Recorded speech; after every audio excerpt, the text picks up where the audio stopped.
Good morning. Today we will work on rounding off to certain decimal places or then otherwise significant figures. So it's quite straightforward where you should start in each case. Often the confusion comes in as to the decimal point and whether we should start there or not. So once you are instructed to round off to a decimal place, what's in front of the decimal point stays. Temporarily, it stays where it is, what's in front. We consider the numbers at the back. So if there's any doubt, stand at the decimal point and then start observing. So this first number, 6.34296, needs to be rounded off to 3 decimal places, meaning if you stand at the decimal point and you count to the third figure, that's the third figure, 1, 2, 3. That means the answer looks like it will be 6.342. So you've written 3 figures behind the decimal point, and that's it. You think you are finished. But in fact, you need to look at one extra. So the instruction was to 3 decimal places, 342, but because of the 9 behind the 2, it makes it a 3. So this to 3 decimal places is in fact 6.343. The beginning, the front number stayed. It was only that there were 3 digits after the point. So DP is just short for decimal place or decimal point, and there were 3 figures correctly behind that point. So if you are instructed to round off something to 2 decimal places, that means you need to look at one more than 2 places to see if it has the power to make a change to the front number or not. So in example number 2, 2 decimal places would ideally be 31 point, and now I need 2 figures, so 30. Okay, that's 2 behind the decimal point. Got it? Check the third one because you have to always inspect one extra. And seeing as it's a 2, it does not have the power to change the 0 to anything else. The 2 is not strong enough. In other words, it stays 30, and there you have 2 after the point. And in the case of having to round off to 1 decimal place, that means 1 digit only behind the dot. So 19.8, I have obeyed what they said, except that if I have my 1 after the decimal, and if I check my second one, just 1 extra, not more, only 1 more than requested, you'll see that that 9 has the power to change the 8 to a 9 as well. So I would erase this one over here and make this 19.9. So that is the idea of rounding off to decimal places. It's very seldom that the front number changes, but when it does, you will be prepared for it. So if I've got the number 19, or let me make it 49.997, and I ask you to round that off to 2 decimal places. 2 decimal places would mean 2 behind the point. So that's 99, 49.99. But as per instruction, 2 decimal places means you should actually be looking at the third figure. And that 7 does change this 9 over here to a 10. And that 10 carries the 1 across to that 9, making it a 10. It's like a chain reaction. And that 10 changes this 9 over here to a 10. Another 1 carries over to the 4 to make it 50. So at the end of the day, in that one's situation, it's a chain reaction of the 7 had an effect on the 9, which made it 10. 10 made a 9 another 10. 10 made this 9 a 10. And that 10 made the 4 become a 50. So this 49.99 falls away completely and becomes 50.00 because of all the zeros that we formed here, all those tens that we formed here. That made it become a 50.0. Now, if we look at the significant figures, the starting point changes. The whole dynamic changes because where you start is right from the very, very beginning of the number. So previously, you would keep the front digit and the dot, and then you would start investigating after the decimal point. Whereas with significant figures, you start in the front. So looking at this number, if you say it out loud, 62,937. So keep in mind 62,000. The third figure in all of this would be up to the 9. So 629. You write that down, and then you think that's your answer, 3 significant figures. The thing is, currently there are 5 figures here, 1, 2, 3, 4, 5. You want your answer to only have 3 figures, 1, 2, 3. So you think, well, I've done that. My answer has 3 significant figures. But first, you need to check what is the 4th figure. So you want 3, meaning you check the 4th. Does it change? Does that 3 make a change to the 9? The answer is no. 3 is not strong enough to change the 9. So 629 is how it stays. And because saying these two numbers sound very different, listen to it. 62,937 versus 629. It doesn't sound the same. Put 2 zeros, then it will sound the same. 62,900. So if you started with a 62,000 or a 60,000, you should also be ending your answer with 10,000s. You can't go from a prize money of $62,900 and be happy with $600 at the end of the day. You want it to still be in the 60,000. So then you fill up with zeros so that it has the same amount as the original number. But at the end, there are only 3 figures as stipulated in the question. Let's try the second one.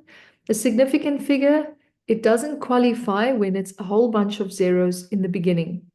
Those zeros do not count. The third figure, or 3 figures, would be there. 0.000479. That would be considered 3 significant figures. I just have to check quickly if the 4th one does anything. Oh, sorry. I have just done 3 significant figures here when I should be doing 2. Sorry about that. There are 2. 0.47. Check the third figure, which is a 9. That 9 is strong enough to make a change to the 7. So in this case, 47 actually becomes 48. And whether you write zeros afterwards or not, it doesn't matter because this stayed a 0.00 number and it stays, the beginning of it all stays. So it means you're still in the same number category as this one was. So 1, 2 figures, there were 5 figures, now you only have 2, and that's it. Correct to 2 significant figures. Now, I did mention that zeros in the front don't qualify, just like zeros at the back also don't qualify. But if a 0 is embedded between figures, then it qualifies as a figure.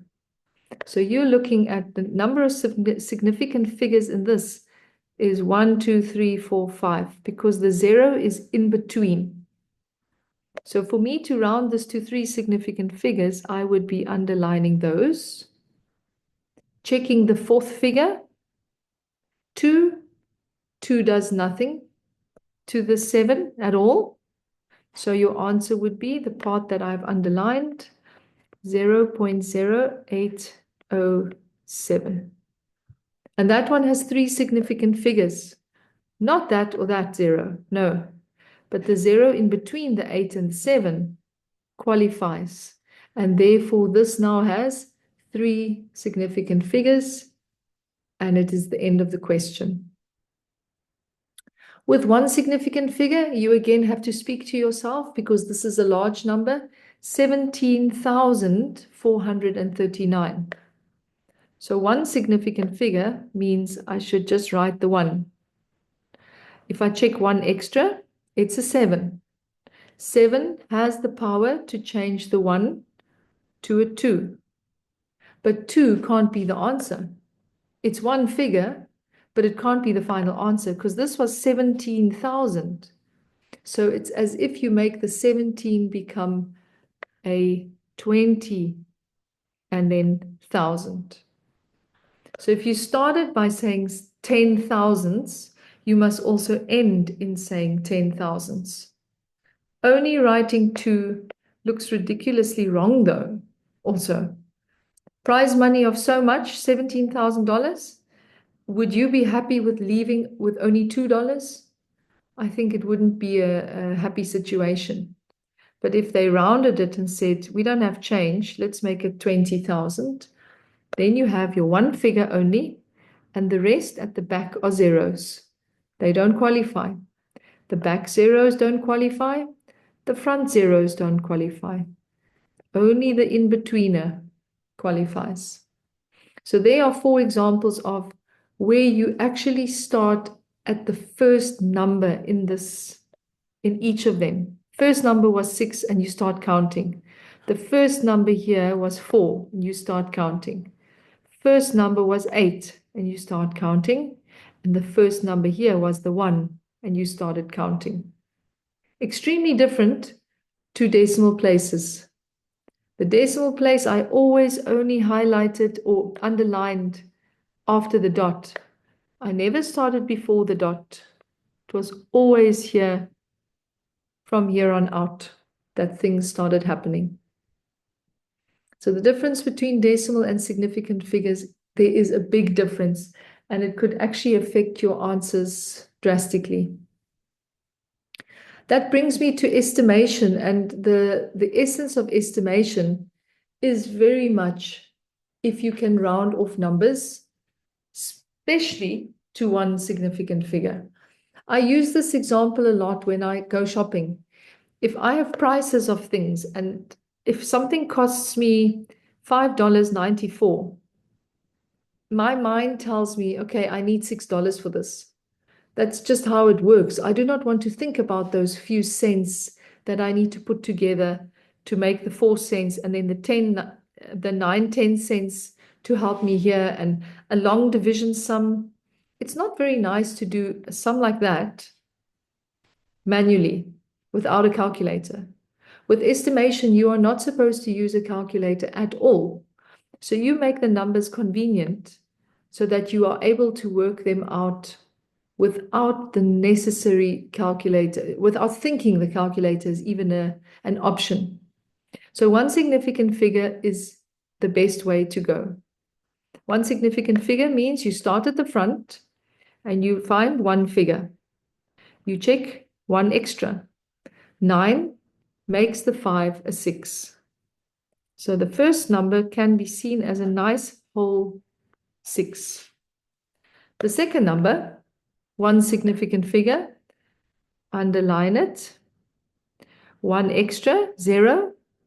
That 0 has no effect on the 2. And we can just say it becomes a whole 2. So $5.94, I made it $6. And $2.07, I made it just $2. So where I gained in the one, I lost in the other. But they work out. Because then you're left with a 6 divided by 2, which gives a much better answer of 3. It was possible to do this without having to really work it out or try and work it out somehow. It wasn't necessary. 5.94591 divided by 2.0738. The true answer is 2.86715,691. It's so complicated. That's the real answer. But I worked it out to be 3, and that's really close to 3.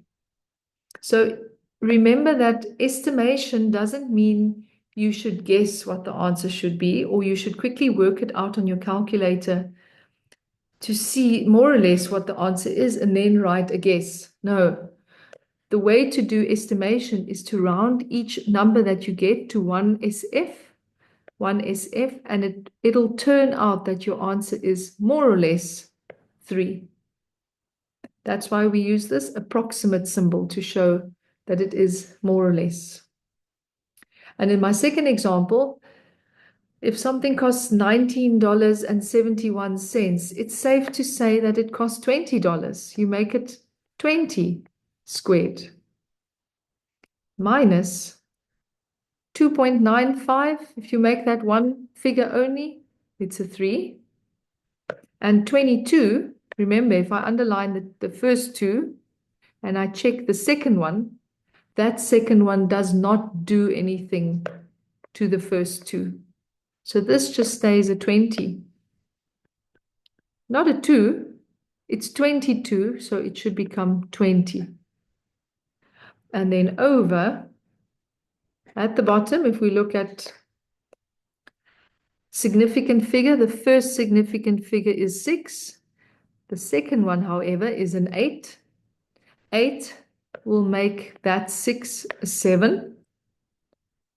But I can't just say 7. That number was 685, so my answer should be 700 also. You stay saying hundreds. Whatever happens, you make one figure, but you still have to make sure it's then in the hundreds. And the bottom values, 5.1 or 5 is one figure. 1 is not strong enough, so it just stays 5.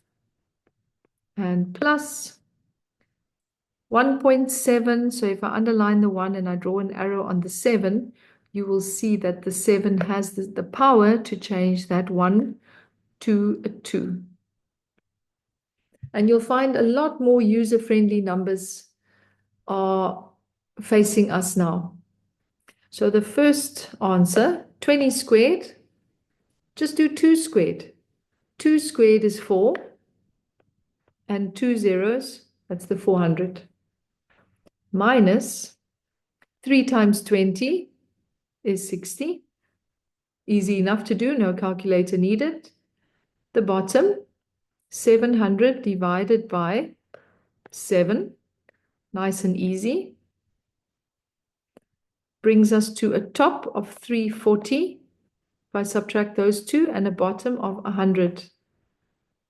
And then simplifying that to get a rough answer to all of this, you could simply cancel a 0 from each. That'll make 34 over 10.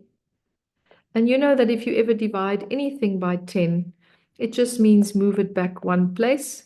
So 3.4 would be the answer, more or less, to this very, very complicated question. At first, very complicated. Nobody can do this just like that. You've got to just make the numbers more user-friendly for yourself. Go through the motion. Top answer, write it down. Bottom answer, write it down. Cancel a 0 from each. You're left with a divide by 10, which is always a great thing because it just means it creates a decimal point, one place in, and there is the answer to this as an approximate based on one significant figure every time. With that, I'd like you to please practice these skills, rounding off, page 15, and the significant figures, these two exercises, and practice these skills because you actually need them in absolutely every chapter of maths that you do. You will be asked to round off answers.